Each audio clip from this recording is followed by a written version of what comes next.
महासागर न्यूज. नमस्कार. महासागर मध्ये मी स्वप्नील दुधारे आपलं स्वागत करतो. चिखली येथे नगरपालिकेनं मालमत्ता कर 10 पटीनं वाढवला होता, परंतु महाराष्ट्र नवनिर्माण सेनेचे बुलढाणा जिल्हा अध्यक्ष बंडू भाऊ बरबडे यांनी नगरपालिकेला धारेवरती धरलं व कार्यकर्ते सोबत घेऊन निवेदनही दिले. कर कमी न केल्यास आम्ही मोर्चा काढू असे ठामपणे सांगितलं होतं व करवाढ कमी करण्याचे आमचे श्रेय हे कुणीही घेण्याचा प्रयत्न करू नये असं बोलतानाही त्यांनी सांगितलं. यावेळी आमचे महासागर न्यूजचे प्रतिनिधी किरण शेजोळे यांनी घेतलेली त्यांची प्रतिक्रिया पाहूया. चिखली नगर परिषदेने वाढीव कर आकारणी केलेली आहे. 2024 पर्यंतचा जो कर आहे 2024चा जो वाढीव कर नगरपालिकेने दिला, परंतु 2024च्या अगोदर जी कर आकारणी या चिखली शहराची होती प्रत्येक मालमत्तेवर, तर नगरपंचायतच्या ज्या कलमा आहेत ते 105 अंतर्गत त्यांनी जे त्या सगळ्या नोटीस वाटल्या त्या नगरपंचायत अधिनियम 1965च्या कलम 105 मध्येच अंतर्भूत केलेलं आहे की अगोदरची जी करवाढ आहे त्या करवाढीच्या निवासी जर एखादं घर असेल तर दुप्पट तुम्हाला करवाढ करता येते आणि जर वाणिज्य उपयोगाचा असेल तर तिप्पट करवाढ करता येते. त्याच्या व्यतिरिक्त तुम्हाला करवाढ करता येत नाही किंवा साधारण 40% रक्कम तुम्हाला त्याची करवाढ म्हणून घ्यावं लागते. परंतु यांनी दुप्पट नाही तर निवासी याच्यासाठी अक्षरशः चौपट करवाढ केलेली आहे आणि वाणिज्यासाठी तर 6 ते 7 पटीनं करवाढ नगरपालिकेने केली. ती अवामान्य आहे, अवाजवी आहे आणि कुठल्याही प्रकारे शासनाच्या नियमाला ती धरून नाही. सुलतानी करवाढ नगरपालिकेने केली आहे आणि त्याच्यानंतर नगरपालिकेनं त्याच्या पुढे जाऊन या करवाढीसाठी हरकती मागवलेल्या आहे आणि त्या हरकती देत असताना 15 जुलैपर्यंतची तारीख दिली आणि नागरिकांकडून मागील कर हा पूर्णपणे नगरपालिका भरून घेत आहे, जो की नगरपालिकेनं भरून नाही घेतला पाहिजे. हरकती बगर कर भरल्याच्याही हरकती सामान्य नागरिकांच्या सगळ्यांच्या त्यांनी नोंदवून घेतल्या पाहिजे, हरकती अर्ज घेतला पाहिजे.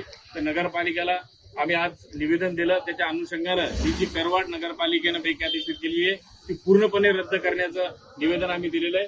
जे लोक हरकती इथं नोंदवणार आहे त्यांच्याकडून कुठल्याही प्रकारची जुनी जी मालमत्ता कर आहे तो न भरून घेता सरसकट सगळ्यांच्या जे विनंती अर्ज आहे, हरकती अर्ज आहे ते नगरपालिकेने स्वीकारले पाहिजे. आणि दुसऱ्यात सगळ्यात महत्वाची मुख्य बाब अशी आहे की नगरपालिकेने अमरावतीच्या एका खासगी संस्थेकडून हे कर मूल्य निर्धारण करून घेतलेले आहे. एका खासगी संस्थेला याचा ठेका दिला होता, परंतु त्याच कलम 105 मध्ये 49 च्या तरतुदीप्रमाणे नगरपालिकेला कुठल्याही खासगी संस्थेला हा करवाढ जी ठरवलेली आहे, ही खासगी संस्थेला कुठल्याही प्रकारचं काम देता येत नाही. शासनाचे तसे स्पष्ट निर्देश आहे की कुठल्याही खासगी संस्थेला याचं करमूल्य करण्याचा अधिकार नगरपालिकेने देऊ नये. त्यामुळे जी करवाढ लावलेली आहे तीच मुळात अमान्य आहे आणि नियमाला सोडून आहे. कोणत्याही खासगी संस्थेला असा कराची आकारणी करता येत नाही. त्यामुळे ही जी लादलेली करवाढ आहे ती त्वरित नगरपालिकेनं रद्द करावी आणि जी जुनी करवाढ आहे त्या करवाढीप्रमाणे जुनी जी कर आकारणी आहे त्याप्रमाणेच नगरपालिकेनं पैसे घेतले पाहिजे. सुविधामध्ये कुठल्याही प्रकारचा फरक नाही. आजही चिखली शहरातल्या नागरिकांना 12 महिन्यातून फक्त 24 वेळा पिण्याचं पाणी येतं. स्वच्छताही कुठल्याही प्रकारची नाही, घंटा गाडी चालू नाही, कुठल्याही प्रकारचा नागरिकांना सुविधा नाहीये.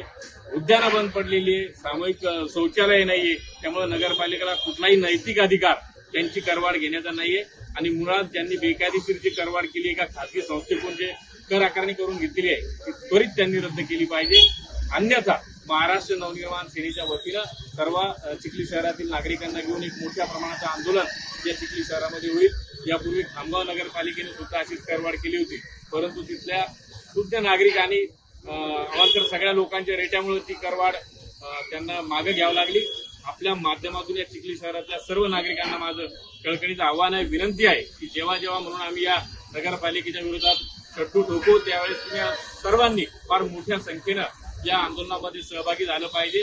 कारण ही करवाढ कुठल्याही नैतिक अधिकारानं धरून नाही आणि ती रद्द झाली पाहिजे. हा आपला हक्क आणि अधिकार आहे आणि तो मिळवण्यासाठी आपण सर्वांनी रस्त्यावर यावं.